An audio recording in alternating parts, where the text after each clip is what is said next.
लें कि अब वो लेवल्स और वो दिन वापस देखने को नहीं मिलेंगे, ये भरोसा कर सकते हैं? अनिल जी, ऐसा है कि 2 हफ्ते तक तो मार्केट थोड़े से पॉज मोड पर रहेगा। एक तो राहत की सांस जरूर मिली है कल, ये एक सीज फायर का अनाउंसमेंट हो गया है, बट ये सीज फायर कंटिन्यू रहेगा कि नहीं 15 दिन बाद पता चलेगा। So till that point in time मेरे हिसाब से 25,000 का लेवल थोड़ा सा ऊपर की तरफ का अपर लेवल मानना चाहिए। अगर ये बिल्कुल ही खत्म हो जाता है सीज फायर, तब तो वापस बरकरार रहेगा तेजी। अदरवाइज एक लिमिटेड अपसाइड है फॉर द नेक्स्ट 15-20 डेज, ऐसा मान के चलना चाहिए।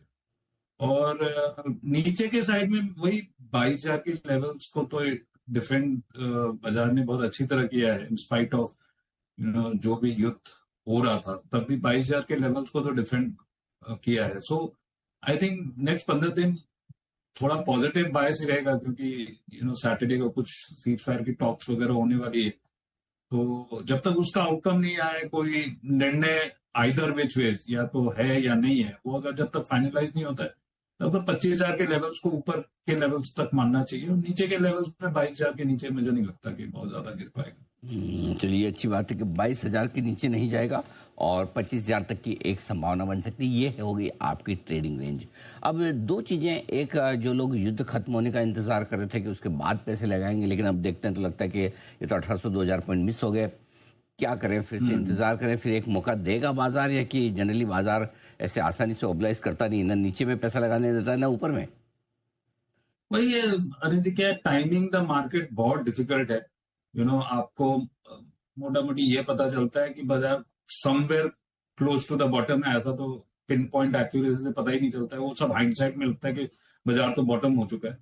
तो थीमेटिकली अगर आप देखें कि सम ऑफ द सेक्टर्स, तो क्या है कि युद्ध अगर खत्म हो जाता है तो अलग रुख रहेगा, और अगर युद्ध नहीं खत्म होता है तो अलग रुख रहेगा। सो आज की डेट में तो बेसिकली पावर, एनर्जी, मेटल्स, ये सब थोड़े स्पॉटलाइट में इसलिए है क्योंकि युद्ध का निर्णय अभी तक पूरी तरह खत्म नहीं हुआ है। डिफेंस, ये सब थोड़े से आउट परफॉर्मिंग सेक्टर्स हैं एक 15-20 दिन के लिए। और अगर सपोज कर लीजिए युद्ध खत्म हो जाता है, तो फिर घूम फिर के आपके वही फाइनेंशियल्स आ जाएंगे, कैपिटल मार्केट्स आ जाएंगे, कंजम्पशन, प्राइसिंग पावर, ये सब सेक्टर्स वापस आ जाएंगे। तो आइदर और आपके सेक्टर्स में इम्पैक्ट रहेगा पॉजिटिव या नेगेटिव।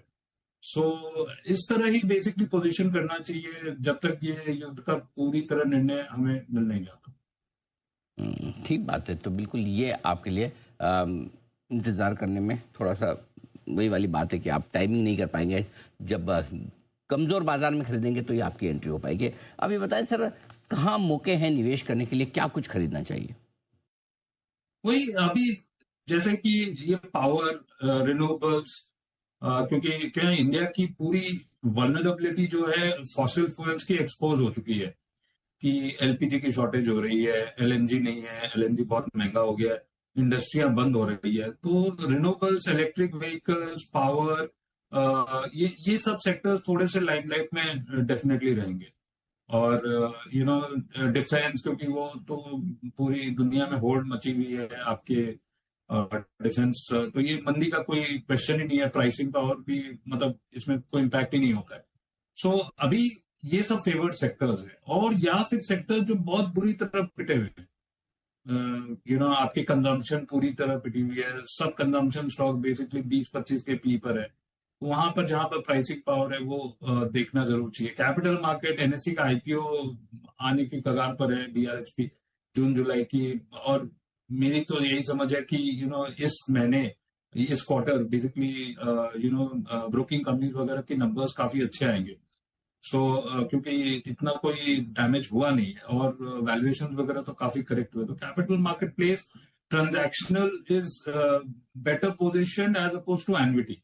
बट मोर और लेस ये एक रेजिलियंट सेक्टर रहेगा करंट एनवायरनमेंट में। सो इस तरह पोजीशन करना चाहिए। और फाइनेंशियल तो डेफिनेटली आपकी प्राइवेट सेक्टर बैंक्स वगैरह के नतीजे अच्छे आएंगे, पब्लिक सेक्टर बैंक्स के भी नतीजे अच्छे आएंगे। तो फाइनेंशियल्स, एनबीएफसी, टेलीकॉम, ये सब थोड़े लीडिंग सेक्टर्स है करंट क्वार्टर में, जहां पर अर्निंग्स ग्रोथ भी दिखेगी और वैल्यूएशन भी रीसेट है। या फिर आप power, defence, renewables, electric batteries, electric vehicles, यहाँ पर पोजीशन कर सकते हैं। परफेक्ट, बहुत अच्छे से आपने समझा। अब एक सवाल और, कच्चे तेल को लेकर किस लेवल के आसपास कच्चा तेल आ जाए गिर गिरा कर, तो आप कहेंगे कि बाजार के लिहाज से अब कंफर्टेबल हो गए, कोई टेंशन नहीं। नहीं, बट क्या कच्चे तेल में ये है कि अब ये मिडिल ईस्ट का प्रीमियम तो थोड़ा बिल्ड इन होगा, एग्जैक्ट लेवल्स तो नहीं समझ में आता है, बट जो इंफ्रास्ट्रक्चर डैमेज हुई है और उसको वापस रीइंस्टेट करने में, जैसे आपकी कतार की जो गैस पूरी डैमेज हो चुकी है, या फिर मिडिल ईस्ट की जो सप्लाई वो थोड़ी तो कम हो जाएगी। तो और प्लस ये स्ट्रेट ऑफ हॉर्मुज का जो प्रीमियम है $1 पर बैरल, या आपके 20 करोड़ रुपए पर शिप को पास करने की जो फीस की बात हो रही है, तो इससे क्या है कि जो हम पहले ये समझते थे कि 60 और $70 पर बैरल एक अच्छा कंफर्ट लेवल है, वहां पर एक रीसेट होगा।